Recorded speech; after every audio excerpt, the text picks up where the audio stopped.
Drama queen.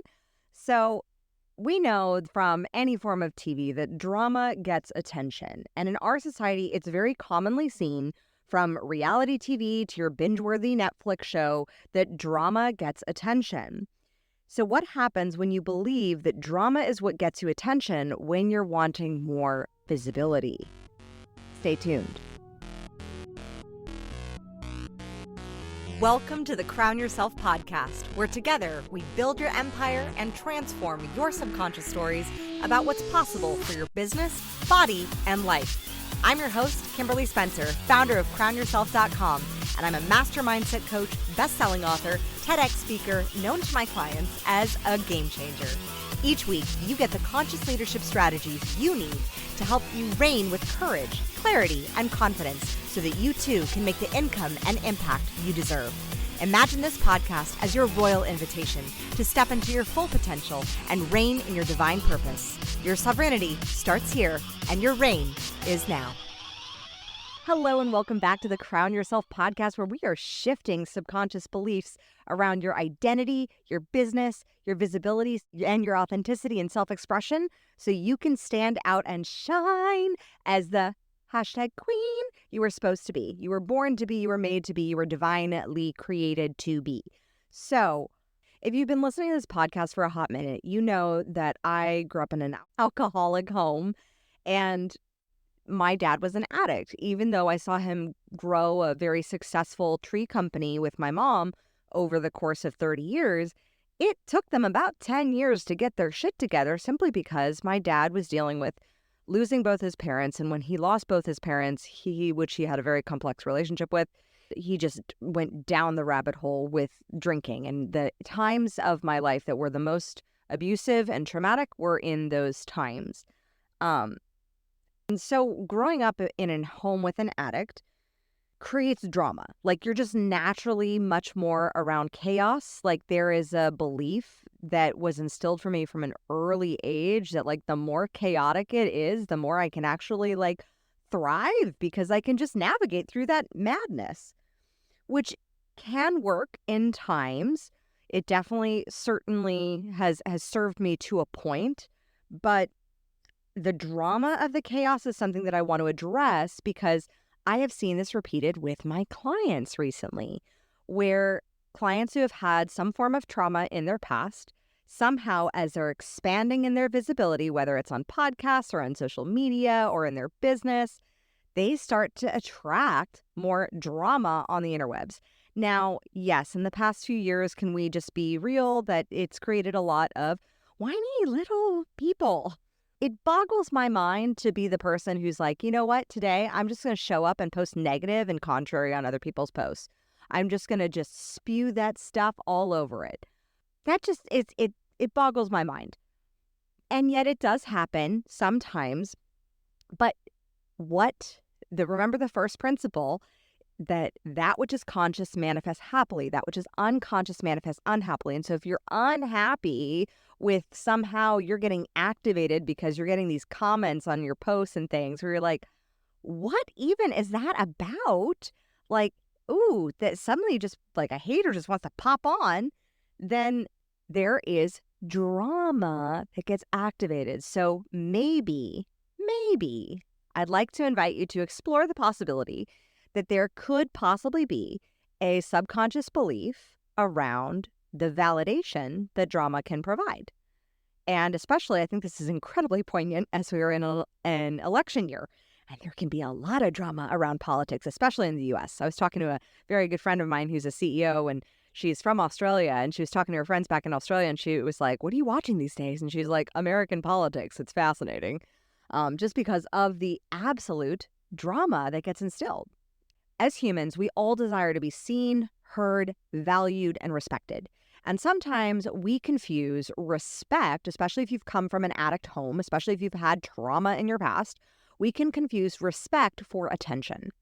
And if you've ever been in any sort of domestic violence relationship, this is definitely prevalent. I've seen this rear its ugly head regularly in that space.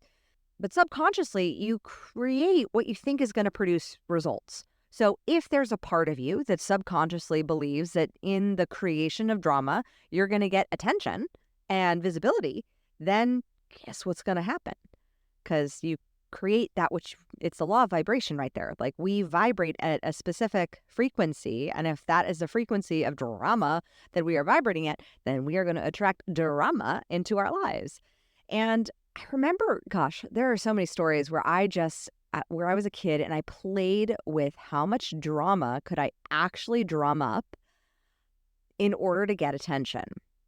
And I was like, especially to find belonging, to find people, because you get, especially in drama, you can get people rallying to your side and advocating for you. And oh my gosh, she's so right. And I mean, I've had that happen with some of my posts that I didn't even see happened.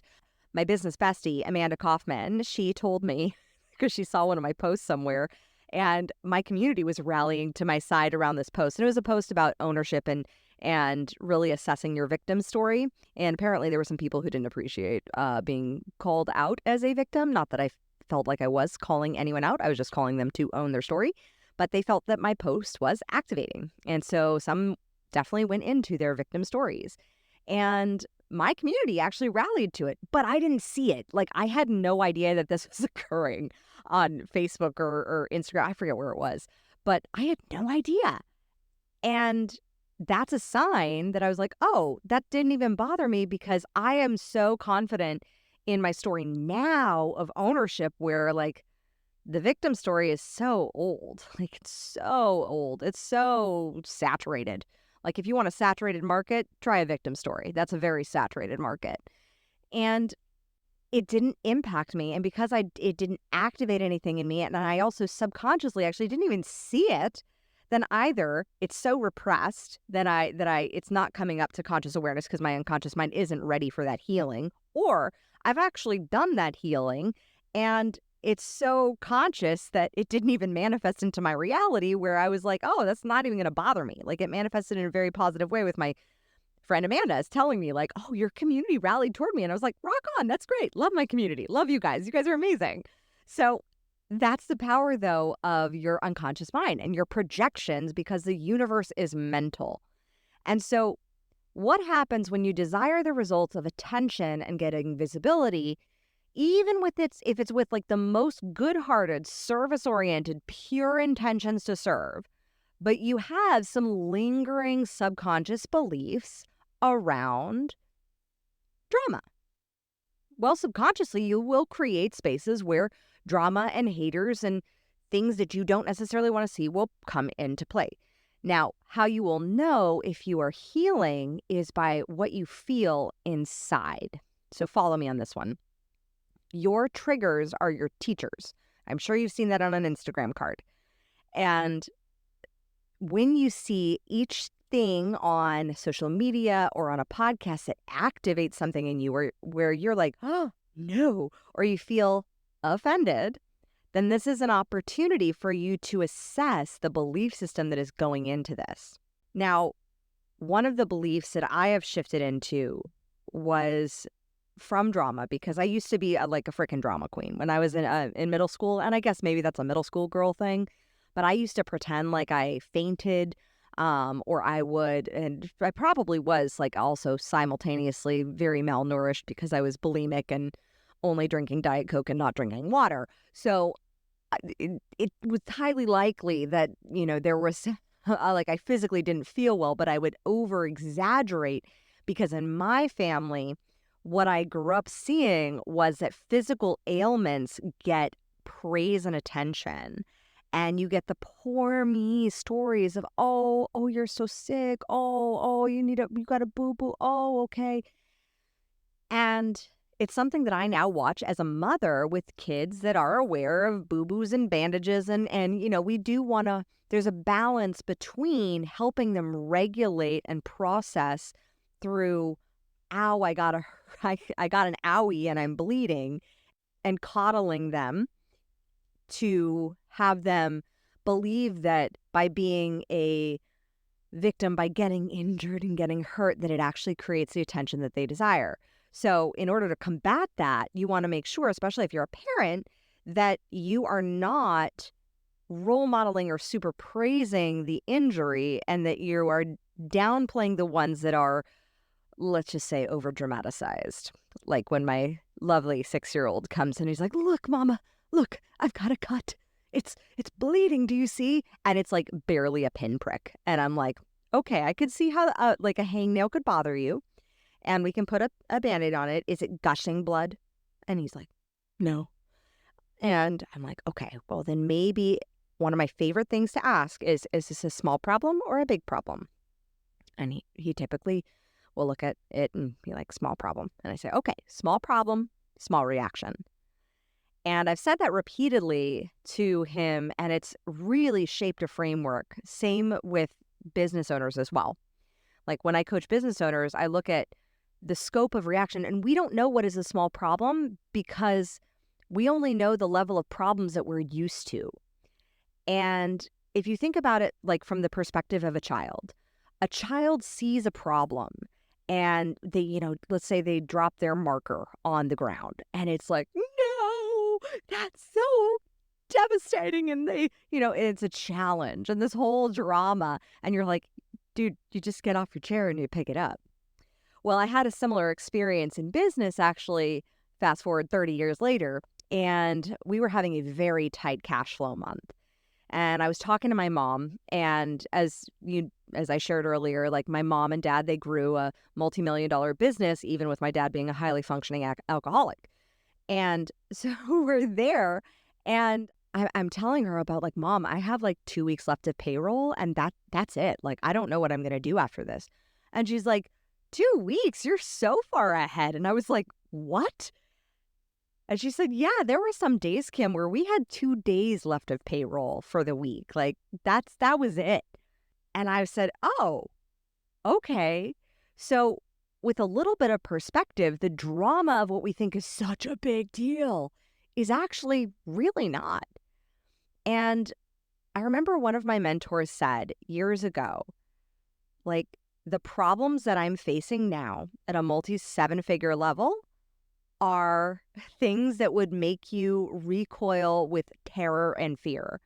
Versus, like, I remember when I was just starting out and now having grown my businesses, and the same is true with having kids. Like, right? I was just having a park date with my very good friend who just had her first baby, and she's in her 40s and it's her first, and they tried so hard to get pregnant, and she finally had her, and like she bought everything, like all the things, every baby proofing thing you need. Versus like me with the second child, I'm like, yeah, you don't need the bouncer, you don't need the swing, you don't need you don't need a majority of the things that you're sold and told that you need when you become a first-time mom. But I did the same thing when I was a first time with Declan. Like, I bought all of this stuff and the carrier thing on the side of the bed because we wanted to co-sleep, but we were scared of like that a lot of traditional Western more practitioners will put into your head of like, oh, the co-sleeping fears. And with second baby, I was just like, we don't need a crib, we don't need a nursery.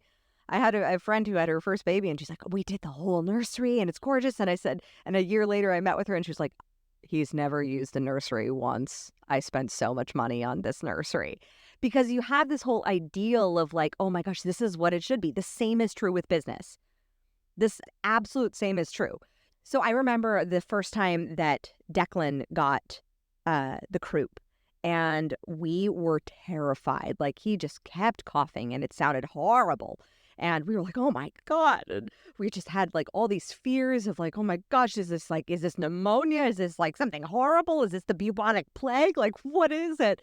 And, we message his doctor because that's one of our privileges. I'm really like, I love his pediatrician so much that we can just message him at any time and with any sound or cough or video. And he just responds back. He's like, oh, that cough, bring him in, but it sounds like the croup. He goes, I have to check, see where it is in his body, but for the most part, it sounds like the croup. And I said, oh. And I said, okay, well, what do you do? Like, I remember Anne of Green Gables, the sister had the croup and it was really bad and she was hard to breathe. And he's like, just here's the things that you take, put the humidifier on, like, it's all good. And when you have experience in dealing with problems, like a pediatrician sees the croup and coughs and vomit and things like that all day long, so it's no big deal. The same is true with money. The same is true with your business. There are problems that you face at every next level where the drama of what you think is the problem is actually not a big deal.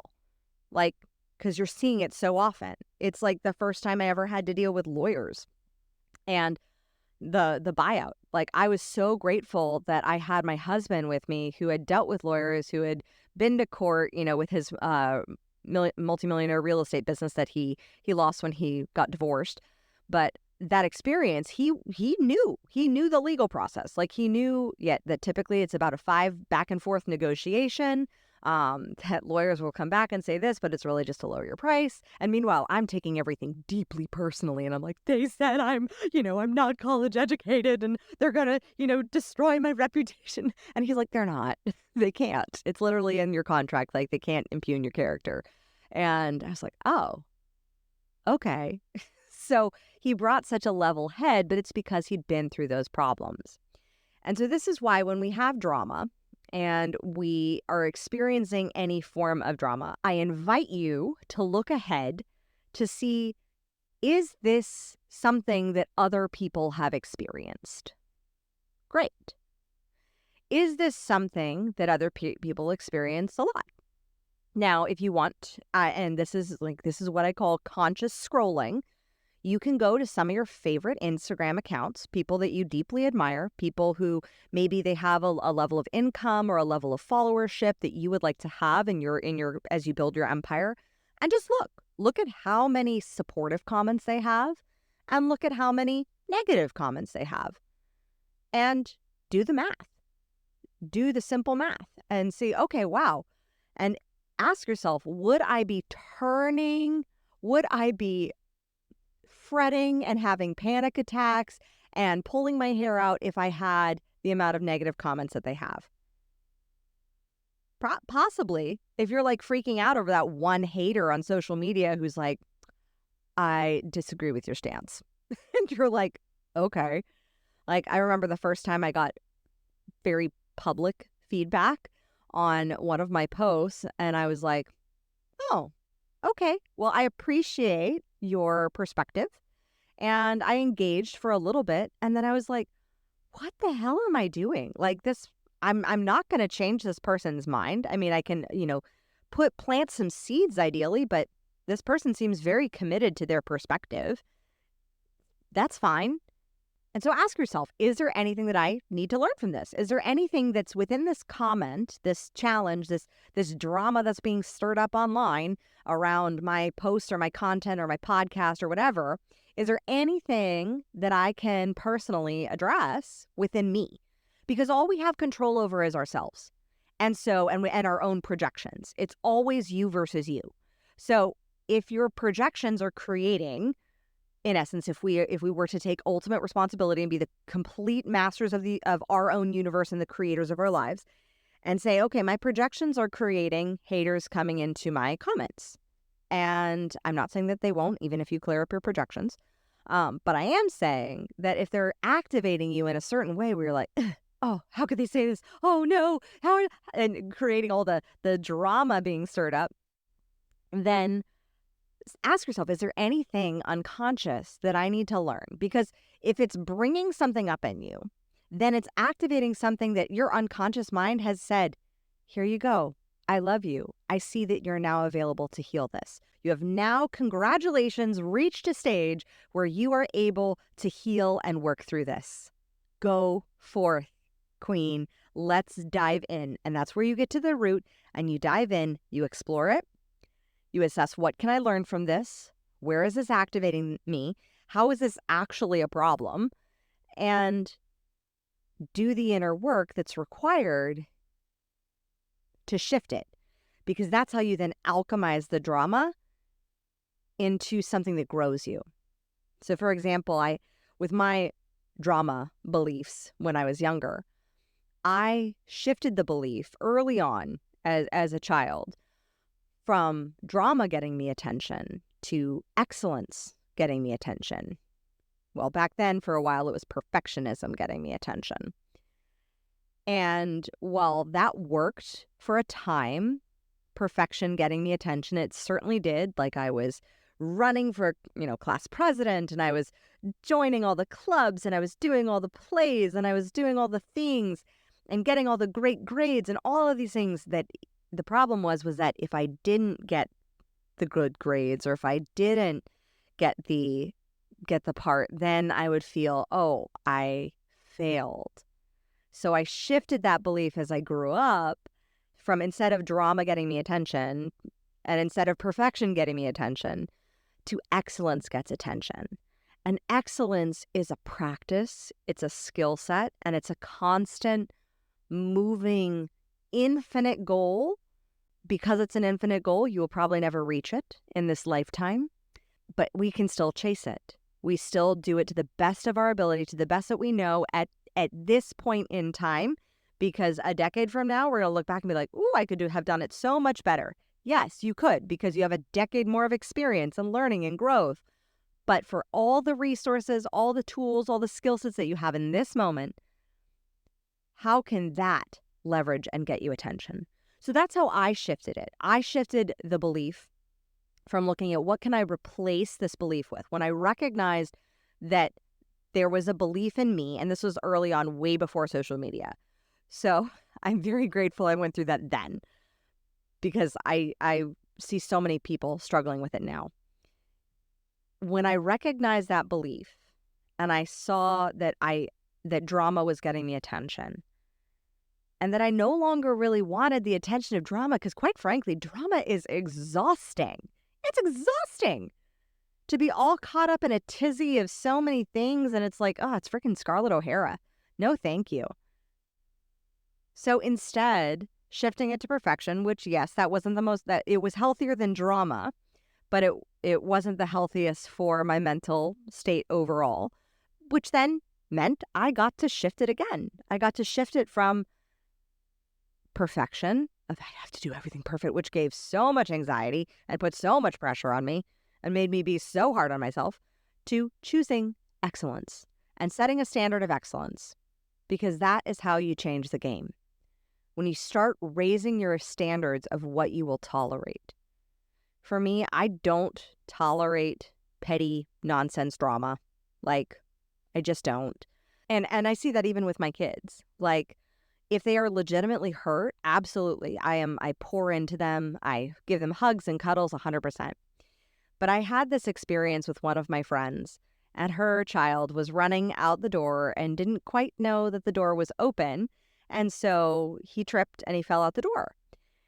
And I saw the moment before he saw his mother's reaction. And he was confused. He was surprised. He wasn't quite sure how to react. And I was like, hey, bud, you okay? And with a smile and just looking at him. And then his mother, who I love, responded very differently. And he adopted the behavior of the panic and the fear of his mother that came from the drama, versus looking at the situation and assessing, am I okay? Am I healthy? Is anything broken? Do I feel okay? Okay, I'm okay. And allow yourself to look from that space of presence. Where in your life are you creating unnecessary drama? And I've done this, believe me, I've done this before. A lot of times the drama can stem from shame and guilt. And I definitely did this in my finances for a long time. And I definitely did this with my body for a long time. So I don't know, I was very skilled at not projecting it outward, but inward, there could be a whole drama story. I'm very skilled at making myself the main character and the main villain. And it's a skill set of high performers and high achievers. So when you look at that skill set, then look at how are you casting yourself in the villain role of your life. How are you making yourself the one who's keeping you away from your own goals, even though really we know that you could conquer that bitch in his hot second. And I'll share with you how I did this in my finances. So I would create drama and a tizzy and constriction, and I would be like, just Oh, yeah, we got that. And I would just avoid. I would create a cycle of avoidance, which then created delay, which then created drama, versus approaching rather than avoiding, deciding rather than delaying, which created progress. So approach, decide, create progress, no more drama. And that was the level of responsibility that I had to adapt to as I started making more money, because my old programming allowed me to be in a space where I could avoid, and where I was taught to avoid and delay and create drama, which got me attention versus getting results. And I had to decide, what are the actual results that I want? Do I want a greater financial wealth for my family and financial growth of my businesses? Yes. Or do I want to delay and drama and let myself play around just so I can play around in this old story? And that's where you get to decide today, what is the new story you want to create around any area that you've been avoiding or drama has been playing out in your life. If it's avoiding that conversation with your spouse, and thus the drama is you get to go off and talk to your girlfriends about, let me tell you about what he did. Is it the drama of your business, where you aren't putting in systems and structure and organizational operations to sustain it, so that you get the drama of chaos and you have to do everything and you get to do a million different hats and you always get to stay busy, but you aren't actually making progress year after year and growth after growth? Is it the drama of your finances, where you get to avoid looking at them and you avoid and you're like, oh, well, there's not much there anyway, so I'm just going to kind of avoid it and just pretend like it's not there. And then suddenly there's like a bill that comes and you're like, there's the drama of the bill, then I have to pay it. And it's this whole thing, versus approaching, engaging with the problem, making a decision about how you're going to handle the problem and how you can solve the problem, i.e. how can you create more money? How can you create more systems in your business? Who do you need to hire in your business? Who do you need to support yourself?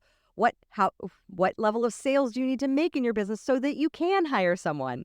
What conversations do you need to have in your relationship so that you can stay together and stay in that space if it's a healthy, loving space for the most part?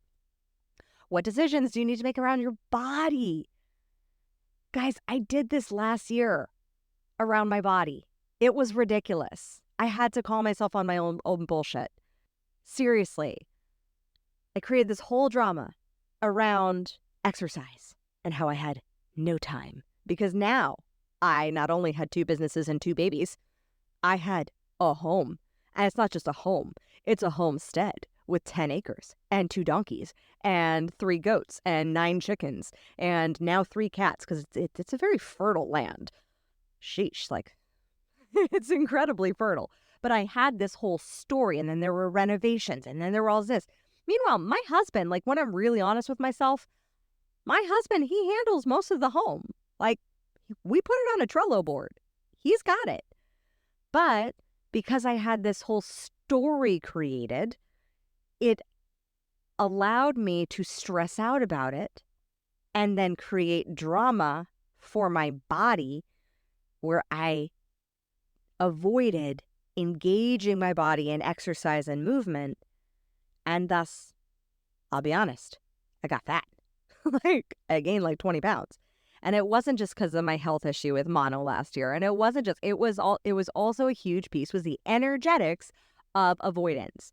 And avoidance gets to create drama. That's the foundation of drama. Drama is created when you avoid the problem. Middle school girls, what do? They don't go talk to the person that they have a problem with. They talk to everybody else around them. Oh, you should have seen what she did. Oh, yeah, and she did this to me. And then you're doing all this drama versus just saying, hey, I didn't appreciate how you treated me there. Okay, cool. I'll do better. Or, I think you're wrong. Okay, great. We agree to disagree. please respect me. Like, we avoid it. And by avoiding, we create drama. And so if we want to eliminate this drama queen belief, we have to approach, we have to engage.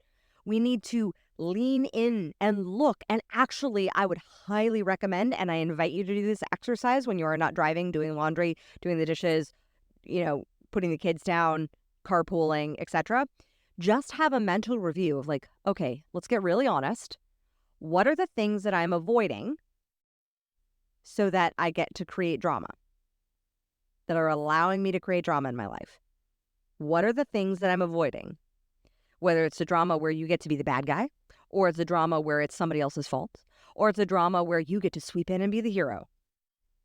Where are you creating drama in your life by avoiding having those tough conversations, even if those conversations are with yourself or your money or your business?